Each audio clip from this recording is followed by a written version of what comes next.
masih akan menjelaskan materi mengenai implementasi kebijakan pendidikan.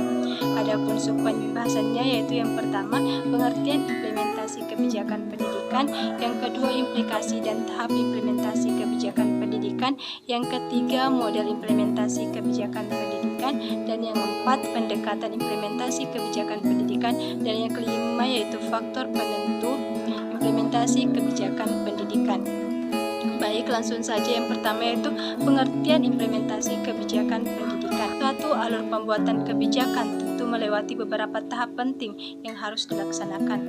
Salah satunya tahapan penting tersebut ialah implementasi kebijakan. Supandi dan Ahmad Sanusi menjelaskan bahwa implementasi kebijakan adalah suatu proses menjalankan suatu alternatif kebijakan yang telah diputuskan dari beberapa alternatif kebijakan yang dirancang sebelumnya. Jika dikaitkan dengan implementasi kebijakan pada bidang pendidikan, dapat berarti bahwa suatu implementasi kebijakan pendidikan berarti merupakan proses menjalankan alternatif kebijakan yang telah dipilih dan diputuskan. Menurut Van Meter dan Horn mengungkapkan bahwa implementasi kebijakan pendidikan adalah keseluruhan tindakan yang dilakukan baik oleh individu ataupun kelompok atau perintah atau instansi maupun swasta untuk menjalankan kebijakan yang telah dibuat sebelumnya guna mencapai tujuan pendidikan. Dari pengertian tersebut dijelaskan bahwa implementasi kebijakan dilakukan setelah adanya perumusan masalah, formulasi, dan legitimasi kebijakan implementasi pendidikan, melibatkan perangkat politik dalam memutuskan kebijakan pendidikan yang akan digunakan dan dilaksanakan. Selanjutnya itu implikasi dan tahapan dalam implementasi kebijakan pendidikan. Keberhasilan dalam implementasi kebijakan merupakan suatu hal yang sangat diharapkan dalam tatanan kebijakan, karena implementasi kebijakan merupakan proses yang sifatnya sangat penting. Dapat diibaratkan implementasi kebijakan adalah penentu suatu kebijakan dapat dikatakan berhasil atau gagal. Beberapa kendala dalam proses implementasi kebijakan. Kendala-kendala dalam implementasi kebijakan dinamakan sebagai implementation gap, yaitu suatu keadaan dalam proses kebijakan selalu terbuka untuk kemungkinan akan terjadinya perbedaan antara apa yang diharapkan oleh pembuat pengkajian dengan apa yang senyatanya dalam hasil sebagai prestasi dari pelaksana kebijakan. Peter sebagaimana yang dikutip dalam Hasbullah bahwa sangat diperlukan instrumen untuk mempengaruhi tingkat keberhasilan pelaksanaan kebijakan. Oleh karena itu, yang pertama hukum, servis, yang ketiga dana, dan yang keempat yaitu situasi. Selanjutnya yaitu tahapan atau langkah implementasi kebijakan pendidikan. Sebelum kebijakan pendidikan diimplementasikan, dibutuhkan langkah-langkah atau tahapan-tahapan dalam proses penyusunannya. Pembuatan kebijakan dilakukan melalui 5 tahapan, yaitu yang pertama, penyusunan kebijakan. Penyusunan kebijakan pada tahap yang pertama ini dilakukan penyusunan agenda yang dilihat dari kebutuhan.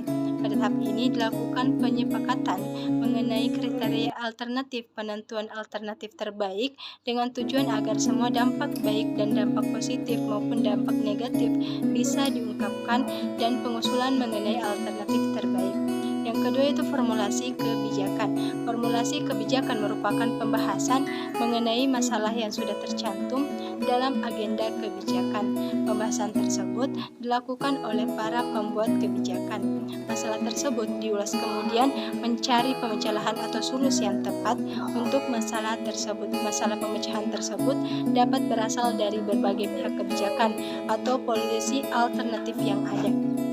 Yang ketiga, adopsi kebijakan. Adopsi kebijakan merupakan proses pemutusan mengenai satu alternatif yang akan digunakan yang dianggap sebagai solusi yang tepat. Pemutusan tersebut diadopsi dengan adanya dukungan antara direktur lembaga. Yang keempat yaitu implementasi kebijakan. Implementasi kebijakan mengenai kebijakan diambil kemudian dilaksanakan oleh unit-unit administrasi yang memanfaatkan sumber daya finansial dan manusia. Yang kelima itu evaluasi kebijakan. Pada tahap ini dilakukan penilaian dan evaluasi mengenai pencapaian kebijakan yang telah diimplementasikan, apakah kebijakan tersebut tepat sasaran atau sebaliknya. Selanjutnya yaitu model implementasi kebijakan. Model model implementasi kebijakan merupakan kerangka dalam melakukan analisis terhadap proses implementasi kebijakan sebagai alat untuk menggambarkan situasi dan kondisi yang terjadi setelah ditetapkannya kebijakan tersebut, sehingga perilaku yang terjadi dalamnya dapat dijelaskan. Oleh karena itu, penggunaan model implementasi kebijakan sangat diperlukan untuk melakukan studi implementasi kebijakan. Pada umumnya, model-model tersebut menjelaskan faktor-faktor yang mempengaruhi implementasi kebijakan diarahkan pada pencapaian kebijakan. Pendekatan implementasi kebijakan yang dikemukakan oleh Riedel dikenal dengan implementation as a political and administrative process. Menurut Riedel, keberhasilan implementasi kebijakan dapat diukur dari proses pencapaian hasil akhir (outcome), tujuan yang ingin diraih. Pengukuran keberhasilan tersebut dapat dilihat dari dua hal, yaitu proses kebijakan dan juga isi-isi implementasi. Selanjutnya yaitu pendekatan implementasi kebijakan pendidikan.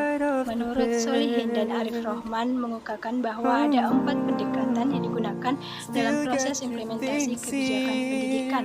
Keempat pendekatan tersebut adalah yang pertama, pendekatan struktural atau structural approach. Dalam teori organisasi modern, pendekatan ini bersifat top-down. Pendekatan ini berpandangan bahwa dalam merancang, mengimplementasikan, dan mengevaluasi kebijakan pendidikan harus didasarkan pada struktural sesuai dengan tahapan atau tingkatannya. Semua proses yang dilakukan sesuai dengan hierarkis suatu organisasi dan sangat birokratis. Yang kedua yaitu pendekatan prosedural dan manajerial. Dalam pendekatan ini tidak mementingkan penataan struktur birokrasi pelaksana, tetapi dalam pendekatan ini lebih kepada proses pengembangan prosedur yang relevan dan teknik-teknik yang dirancang dengan tepat.